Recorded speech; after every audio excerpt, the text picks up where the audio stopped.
G'day, Bomber fans. Well, we had a promising AFL game against the Brisbane Lions. We've got a promising VFL game against the Brisbane Lions. Honourable losses in both those matches. But yeah, we got to see Liam McMahon don the sash for the first time in multiple positions. We saw NGA prospect Hussien El Achkar debut and kick some snags. That is really exciting. We saw Kayle Gerreyn tested down back. But the big story for me is Big Vigo. I think you guys who haven't seen him play yet are going to really like him when you do, because I think he could easily be a fan favourite when he comes good. So yeah, there's lots to talk about. Pleasing review despite the loss, much like the AFL review. The Lions were just too good in the end. They played the conditions better when it started to get really wet. We got off the mark early, leading by 20 at quarter time, and in the end the Lions reversed that and won by 20 after we take the lead pretty late in the game. So yeah, let's get to the AFL listed players because there is plenty to talk about. Darcy Parish, yeah, he's ready to go. He could have played against the Lions in the AFL realistically. Now the question is, how do we fit him in the team? Because yeah, I mean, it's tough to really find a clear answer without someone being very unlucky. Do we give him more time in the VFL? I don't know. Maybe he does get more time in the Rezzies. But yeah, he was awesome. I think he maybe had some rests late or maybe faded. I'm not 100% sure. But yeah, when he was on the park, he was great. He moved so well. He had real pace in his legs. Looked a class above in the wet. Rained a bit after halftime, got really slippery, but he looked really clean and composed, especially on the outside, which is rare. Well, not rare, but it's not something that we always praise Parish for. He finished with 20 touches, 6 tackles, a few clearances. He was very, very good. I thought it would take him a fair bit longer to move around like this, but he does look like he could be back soon. Shiel, he was fantastic. He was, like Parish, probably he should be back in the AFL side. And that's a sign we're really going full rebuild. We've got Shiel in the Rezzies, completely tearing up, but he can't fit in there.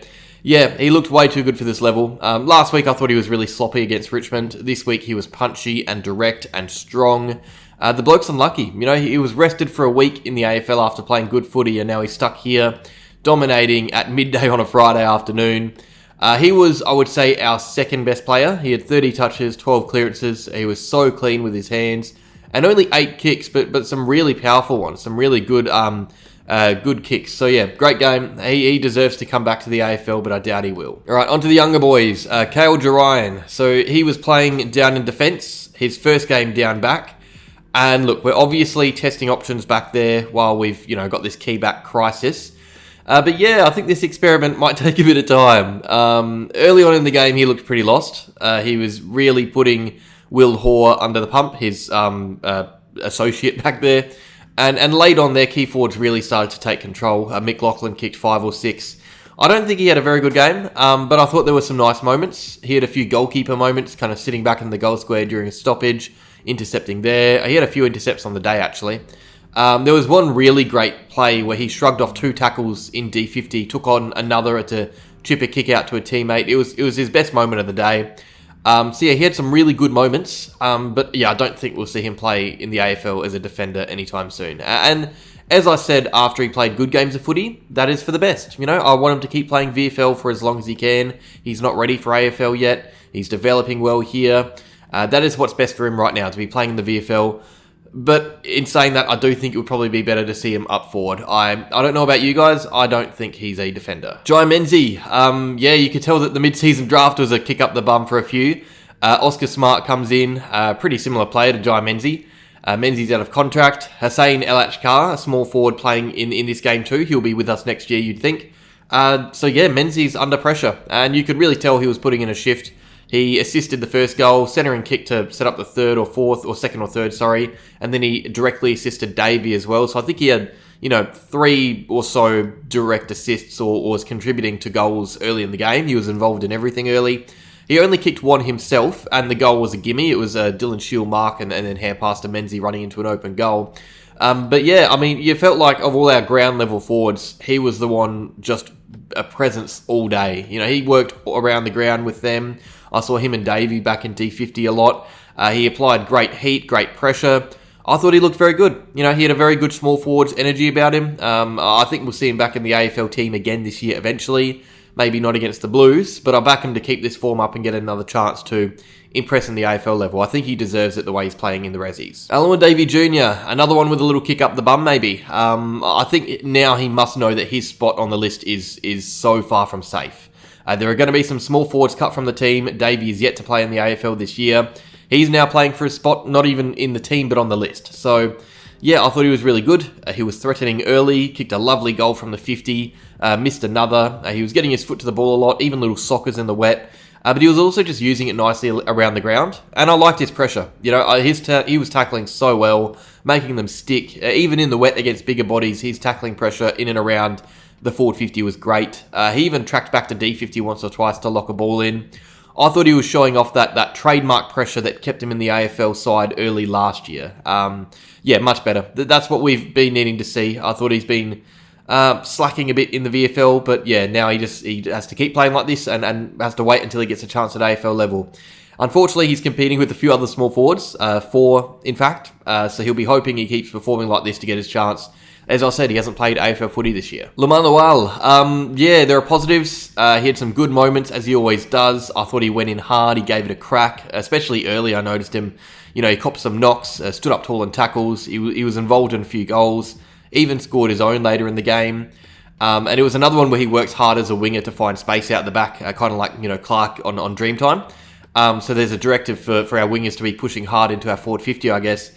But yeah, again, I just don't think he's doing enough for a player out of contract, unfortunately. If he was performing like this last year, I'm saying, yep, good. We're seeing signs. He's locked down a position, which he didn't do last year. He's showing that there are parts of his game that really do hold up, which I don't think he did too much last year. But unfortunately, we've got some tough list calls to make, and Lual hasn't developed fast enough to really warrant sticking with if he keeps at this rate. I hope he proves me wrong, because as you guys may remember, I was a big fan of him in his draft year. In a mock draft, I selected him as well. I really wanted him on our list, and I still do if he's playing good footy in the future. But yeah, at the moment, he's definitely under pressure and just really needs to kick on from here, especially with 4 new players on the list. Rhys Unwin. This is probably up there with the most pleasing performances of the video. So yeah, we had 7 draftees this year. 7. And of those players, Unwin was the one probably struggling to get going. And that isn't, you know, like a whole year thing. He was actually very impressive over the pre-season. He played in a practice match against the Dogs in the AFL, so yeah, and then the VFL season started and he kind of just looked a step behind, which I said all year was fine. You know, I knew we'd see him pick up and show glimpses. He showed enough in the pre-season for me to understand that. And I guess this is the game where he did it. He was really good. You know, 15 touches, 2 goals, 3 tackles. 3 tackles, by the way. I want to get that double checked. It felt like way more than that. I thought his pressure was awesome. I was surprised it wasn't 6 or 7 tackles. Some of those, you know, were probably, I guess, not technically tackles, but he was laying heat. Even if it was a broken tackle, he slowed a player down. His work rate was really good to defend. His craft was great as well in attacking. I love the way he got up and down the ground, finding himself in the centre square a lot on transition. Assisted a few goals doing that. And that is how, you know, score involvements in this league, you know, on the AFL side are wrong, because he directly assisted Liam McMahon's first goal. And I don't know if they counted it, because I don't think he had many score involvements on paper. But yeah, anyway, great performance. On paper, it might not look like much, but this is a really good game from him. He was very clean below his knees in the wet. He was using it well. He was really good. If anyone was worried about the Unwin pick, I think those worries have been squashed for the time being. And it now means that all of our draftees from 2024 have shown real signs, because, yeah, Unwin was on. The big one, Big Vigo. I am all in on this guy. Yeah, this has been such a good year for him. It started off with him awkwardly playing up forward while Goldie rucked, and I think that that's going to return when Blackiston comes in. I think that's also important because we've seen Vigo dominate as the sole ruck. I think it's important that he develops his forward craft a bit more. But yeah, this game is probably his last as the sole ruck, and he was a star. You know, he was best on ground, I think, 3 Brownlow votes. I personally don't even think it's close. And I should say, he was up against some lesser players. Ty Gallop, young Zane Zakostelski. You know, those guys aren't great rucks, but he had 58 hitouts. That is an unbelievable amount. The Lions as a team had 20. But it was his work around the ground that I loved. You know, he moves so well around the field. It's so great to see. It's what we don't have in the AFL right now. You know, he was sitting behind the ball, intercepting, always being at the perfect place for a rebounding dump kick. He was forcing turnovers, having shots at goal, a coming snap. He just looks confident, you know? And you know what is a good test for me with confidence? And this will sound pretty, junior footy type. But, and it doesn't apply to all players, because, you know, someone like Gerreyn plays on both feet. But with Vigo, I don't remember him kicking on his left much. But in this game, I think there were 2 instances where he gets the ball and without thinking just puts it on his left boot. And even AFL players that have been around for ages, a lot of the time do not like to put the ball on their opposite foot. You know, Zach Merritt doesn't, for example. And those Vigo kicks, they weren't lace out or anything. They were pretty much just bellied floater chaos balls. But it's the confidence that he has to do that. You know, throw in some chaos on his non-preferred. I'm loving the way this kid has played this year. I think we've got another young player to be excited about here. I'm starting to get on board the debut train. You would know that I don't like to force debuts, but yeah, I wouldn't mind seeing him get a go in the AFL at some stage. Even if it's dual ruck with Goldie, I think he could manage that.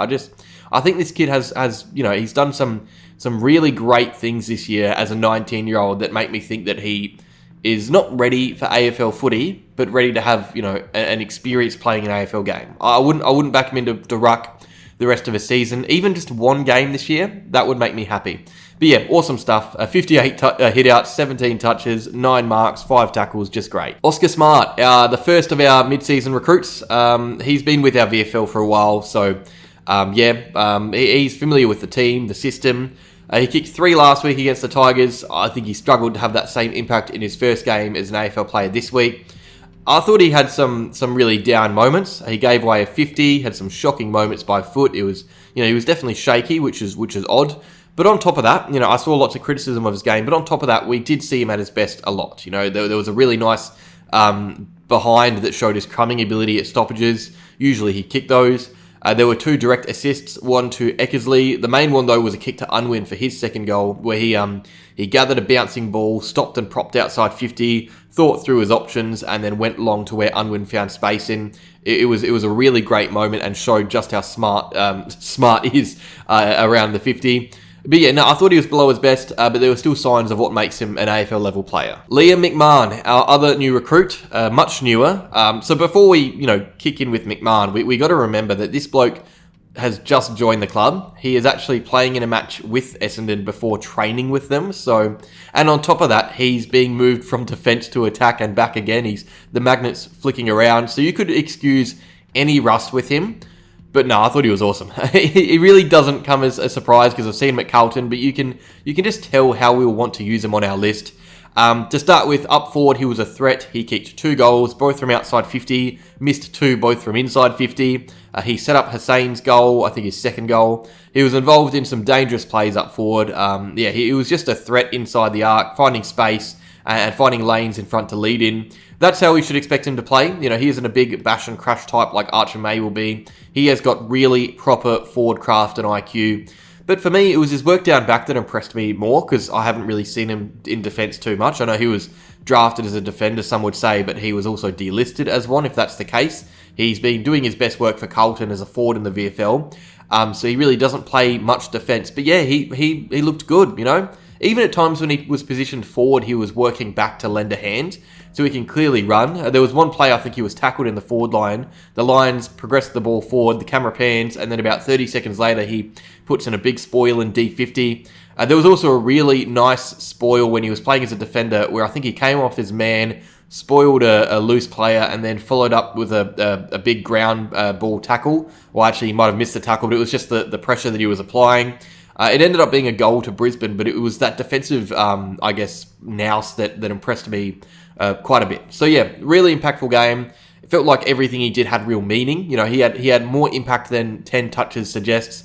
I think we'll probably see him play a fair bit more defence in the next few weeks, whether it's in the AFL or VFL, because we do need a defender. And finally, our NGA boy, Hussien El Achkar. He's not currently on our list, but you would think by the end of the year he will be. He made his VFL debut for Essendon. He kicked 3 snags. 18 years old, 3 snags on debut. That is pretty great. And the more impressive thing is, so he had a bit of an ankle tweak recently. I was actually told by members of the Calder Canyon, his talent league side, that he would be more likely to be rested until the Champs Carnival, which is next week. But instead he comes out and plays in the VFL, his first competitive hit out in around a month. And he looks good. Against big men, he looks good. He's playing against AFL players and kicks 3 goals. And look, for 95% of the game, he was chasing tail. He rarely had wins around the ground. He was definitely out of the flow for lots of it, which you would expect. But when he was in it, he was doing bits. 3 goals from 4 touches, all kicks. I think he went 2 whole quarters without touching the footy. And that's what you get with him. He's such a dominant force inside 50. He's always around the goals, always getting shots. He's never not having a go at the sticks. 3 goals in VFL debut for someone not on an AFL list. I think that shows just how promising this kid is. And one of those goals, right, it was such a big moment in the game. It was late in the 4th. He takes a mark inside 50, needs a goal to put us in front, and he nails it. He had ice in his veins in that moment. An 18-year-old kid doing that is awesome. It didn't result in a win, obviously, but it was such a big moment from a young kid. So yeah, awesome stuff. Get keen for him. I think we've got another Isaac Kako-like player on our list. But that is that. Some really great performances from our VFL boys. Vigo was great. Parish and Shiel were dominant. Our small forwards were up and about. Unwin looked awesome. McMahon, our new recruit, showed plenty. El Achkar was great. Yeah, just a really pleasing game in the VFL. And next week we take on the Blues with 2 more recruits. Archer May and Lockie Blackiston will be involved in that game if they don't play in the AFL. So yeah, awesome stuff. Cheers fortune, guys. Make sure you like the video if you enjoyed it. Subscribe if you're new. And as always, go Bombers.